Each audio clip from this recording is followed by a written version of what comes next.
मिरज टाकळी रस्ता बनला अपघाताचा सापळा। भरधाव दुचाकी वाहनाने ठोकरल्याने सायकलस्वार विद्यार्थी जागीच ठार।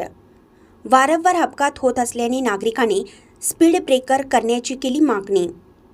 पाणी आणण्यासाठी जाणाऱ्या विद्यार्थ्याला भरधाव वेगाने येणाऱ्या दुचाकी स्वाराने धडक दिल्याने सायकलस्वार विद्यार्थी युवक ठार झाल्याची घटना घडली।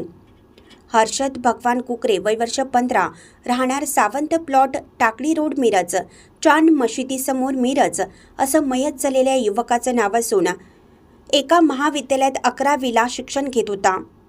तर हा युवक टाकळी रोडवरून मिरजकडे पाणी आणण्यासाठी येत असताना दुचाकी स्वाराने धडक दिल्याने युवक रक्ताच्या थारोळ्यात पडलेल्या युवकाला ज्योतिबा देवदर्शन करून येणाऱ्या नागरिकांनी अपघात पाहून त्या युवकाला आपल्या गाडीत टाकून तात्काळ शासकीय रुग्णालयात उपचारासाठी दाखल केलं।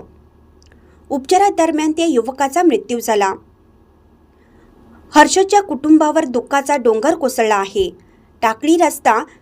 मिरज टाकळी रस्ता हा मृत्यूचा सापळा बनला असून वारंवार अपघात घडत आहेत। या ठिकाणी स्पीड ब्रेकर बनवण्याची मागणी केली जात आहे। पालकमंत्र्यांनी या प्रकरणी लक्ष घालून कुटुंबाला आर्थिक मदत मिळवून द्यावी अशी मागणी केली जात आहे। याबाबत पोलीस अधिक तपास करत आहेत।